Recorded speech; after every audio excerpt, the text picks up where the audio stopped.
पहले आप एक पेड़ बना लो, ये रहा पेड़, ये शिखर है, यहाँ मैं लिख देता हूँ शिखर, है ना? और ये है पाद बिंदु, मतलब बेस है ना, बेस।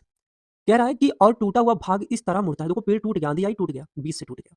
पूरा तो नहीं गिरा, कह रहा है बीच से टूट गया, पेड़ टूट जाता है।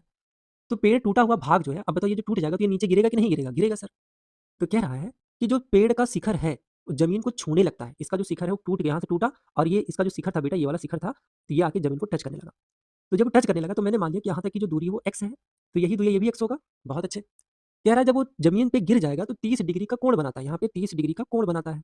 तो कह रहा है पेड़ के पाद बिंदु, ये पेड़ के पाद बिंदु की दूरी, जहाँ पेड़ का शिखर ज़मीन को छूता है, ये यहाँ तक का, इसकी दूरी दिया बेटा 8 मीटर दिया है। तो कह रहा पेड़ की ऊँचाई याद करो, तो मैंने मान लिया पेड़ की ऊँचाई है तो h, है ना? बहुत अच्छे। सॉल्व कैसे करोगे? बहुत अच्छा क्वेश्चन है ये। देखो एक तुरंत क्या लिखोगे? लाल बटे कक्का। बहुत अच्छे, लिख देना तुरंत लाल बटे कक्का। अच्छा बेटा ये बताओ, मुझे कर्ण पता है और मुझे क्या पता है? आधार पता है। इसमें ऐसा कौन सा रिलेशन है जो कर्ण और आधार है? तो आप बोलोगे सर बीच वाला। बहुत अच्छे। अब बीच वाला वैल्यू क्या कहलाता है? Cos theta. तो जगह कॉस 30 डिग्री बराबर क्या होता है? आधार बटे कर्ण। आधार की वैल्यू कितना है? 8 और कर्ण की वैल्यू कितना है? x। कॉस 30 अंश का मान होता है √3/2 और इधर हो जाएगा 8 बटा x। बेटा क्रॉस मल्टीप्लाई करो, इसको इधर, इसको इधर। ये हो जाएगा x √3 बराबर 8 दूनी 16। अगर मैं पूछूं x की वैल्यू क्या होगा, तब आप बोलोगे सर जी 16 और बटा √3, और आप जानते हो √3 नीचे नहीं रहता, √3 से परमीकरण कर दो। तो ये मैंने कर दिया। तो ऊपर क्या होगा? 16 √3 अपॉन में √3 कितना हो जाएगा? 3। बेटा अगर मैं आपसे क्वेश्चन पूछ लूं कि यहाँ इसकी वैल्यू कितनी आ गई x की वैल्यू, तो आप बोलोगे सर जी 16 करड़ी में 3/3। तो आप बोलोगे सर जी यही भी वैल्यू है, वही तो है जो टूटा हुआ भाग है, तो इसकी भी ऊंचाई कितनी आ गई जो टूटा हुआ भाग है? तो आप बोलोगे 16 करड़ी 3/3। कोई दिक्कत यहाँ तक किसी को नहीं?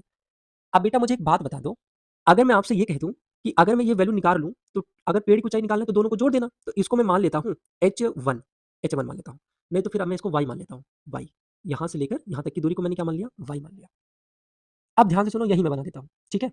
यही लिख देता हूँ, समझना ध्यान से। अगर मैं आपसे ये कह दूं बेटा मुझे y की वैल्यू बताना है, तो एक ऐसा रिलेशन बताओ, आप कोई भी उठा सकते हो, कोई भी वैल्यू उठा सकते हो, बट मैं आसान वाला लेता हूँ, ध्यान से सुनो। एक ऐसा रिलेशन बताओ जिसमें मुझे ये वैल्यू और ये वैल्यू दिया हो, तो आप कहोगे सर जी tan, सिंपल सी चीज़ है। तो यहाँ लिखना tan 30 डिग्री बराबर क्या होता है? लंब और बटा क्या होता है? आधार। तो देखो y/8।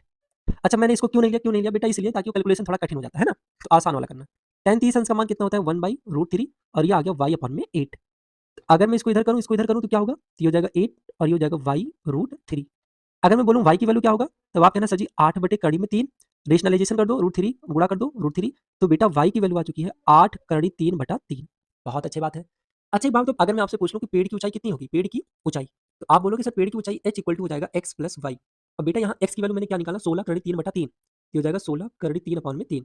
और y की वैल्यू कितना है? 8 कड़ी 3/3। देखो हर हर बराबर है तो ऊपर वाला जुड़ जाएगा, कितना होगा? 24 कड़ी 3/3, 3 से काटो, तो हो जाएगा बेटा 8 कड़ी 3 मीटर, और ये मेरा हो जाएगा करेक्ट आंसर। कोई दिक्कत यहाँ तक किसी को?